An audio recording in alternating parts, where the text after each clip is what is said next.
টাকা, ঠিক আছে?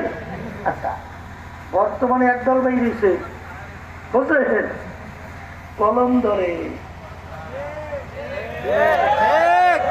কি ধরছে? কি কলম ধরে বলতেছে টাকা দিলে দে, তাহলে চার্জশিট কিন্তু উল্টা। এটা খুব ভালো মানুষ তো, ভালো মানুষ তো। এটা কি ডাকাত? এই টাকা দিলে দে, নাহলে কাজের বিল যাবি না। কলম ধরছে ডাকাত না মানুষ। এখন আমার বাজানদেরকে বলি, যারা দিনী শিক্ষায় শিক্ষিত হয় নাই, দিনী শিক্ষার সাথে সম্পৃক্ত নাই, এইরকম 100 মানুষের ভিতরে আপনি হিসাব করে দেখেন, শিক্ষিত অশিক্ষিত মিলাইয়া মানুষ আছে কয়জন?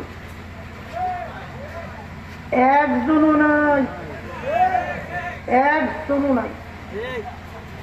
আমি চ্যালেঞ্জ করলাম, চুরি করা এরা কি মানুষের কাজ? আমাদের দেশের টাকা বিদেশে পাচার করা মানুষের কাজ? এই আল্লাহর বান্দার আশরাফুল মাখলুকাত মানুষকে ঠান্ডা মাথায় গুলি করে রাস্তার ভিতরে ফেলাইয়া দেওয়া, এটা কি ভালো কাজ? এই যে এখন বর্তমানে জেলের ভিতরে আটকা আছে জিয়াউল আহসান, শুনছেন? আর্মি ও একা নাকি 1000 মানুষকে মারছে,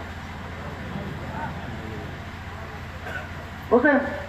তাও আবার পিস্তল দিয়া মাথার কাছে ঠেকাইয়া তারপর গুলি করত।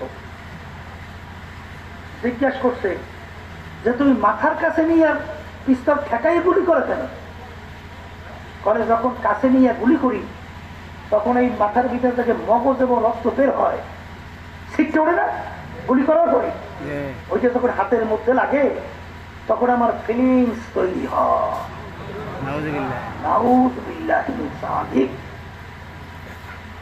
আমার বাচ্চাদেরকে বলবো, আল্লাহু আকবার, এই যে কাজটা করছে বড় অফিসার না?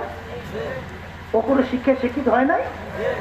সব দাওরা হাদিস কোরআনে হাদিস পড়ছে তো, তাহলে ও কি অশিক্ষিত না মূর্খ?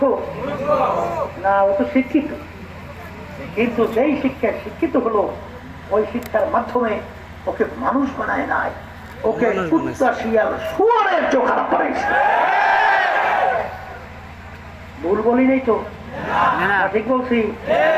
এখন অনেকে বলতে পারে হুজুর তাইলে আমাদের ইংরেজি বাংলা অঙ্ক এগুলো শেখা কি দোষ? বলে না, কোনো দোষ নাই, কিন্তু